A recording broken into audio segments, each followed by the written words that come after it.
Olá, tudo bem com você? Esse vídeo do canal Geografia para o Vestibular vai tratar especialmente do histórico da economia e da industrialização do Japão. Vamos lá?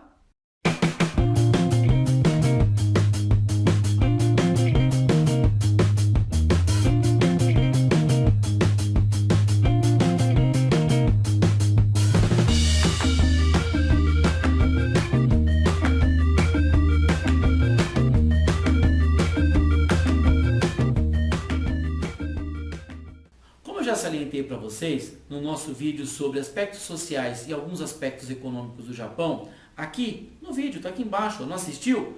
Vale a pena você assistir e conferir, tá? A gente fala de agricultura, mineração e também um pouco da economia do Japão. E é claro, dos aspectos sociais do país.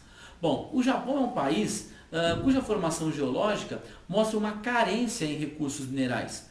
Portanto, o Japão ele precisa importar a matéria-prima que ele necessita das suas indústrias. Mas o Japão também adotou um outro modelo importante na sua indústria. Ou seja, ele resolveu, portanto, produzir produtos que têm um valor agregado muito maior daquilo que ele compra. Portanto, esse nosso mapa aqui, ele mostra para a gente que o Japão ele tem as áreas industriais próximas aos portos. Isso porque o Japão ele tem uma necessidade enorme de importação e exportação.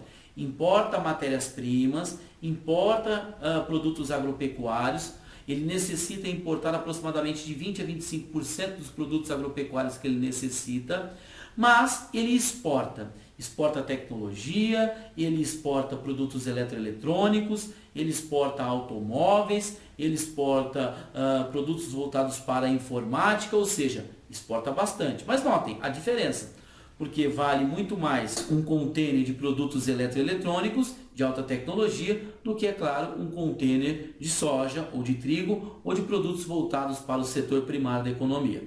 Mas, para o Japão conseguir alcançar toda essa importância dentro do seu processo de industrialização, nós tivemos alguns acontecimentos importantes. E por isso, a gente tem que voltar lá para o século XIX, quando o Japão ele tinha o seu imperador, na figura que representava então o líder máximo do país, e que de fato esse imperador ele comandava o país e aceitava os chamados shogunatos.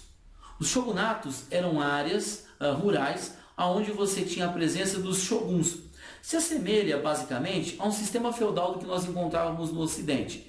Então o Japão até o século XIX, até mais precisamente a década de 1860, ele se destacava por uma produção mais rural.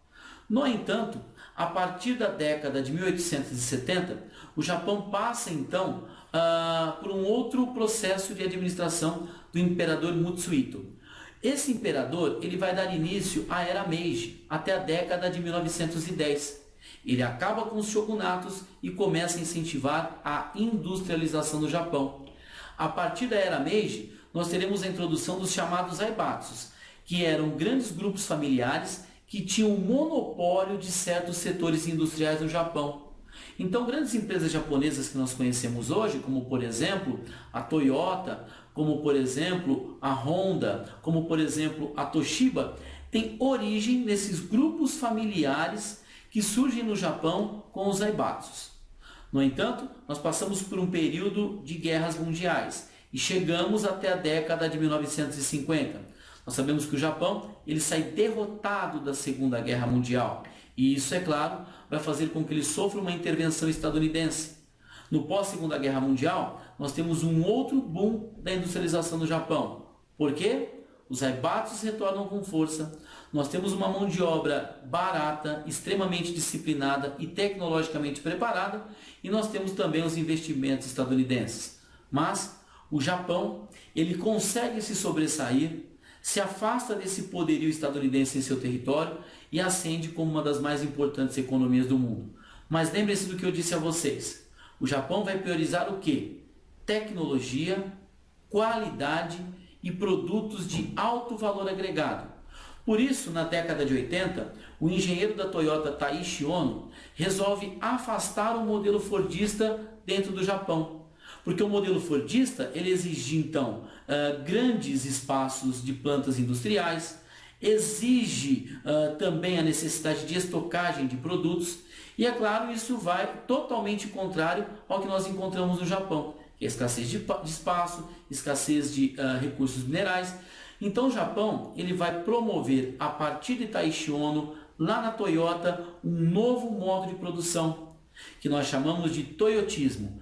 Grandes marcas do toyotismo, a flexibilidade da produção, vou levar para diversas regiões do mundo, em especial os novos tigres asiáticos, como por exemplo Filipinas, Malásia, Tailândia, Indonésia.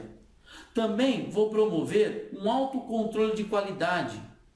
Vou incentivar também a robotização e incentivar ainda mais uma produção que vise atender especificamente o mercado, num tempo correto, com a quantidade correta que o mercado exige. Eles vão chamar isso da produção just in time.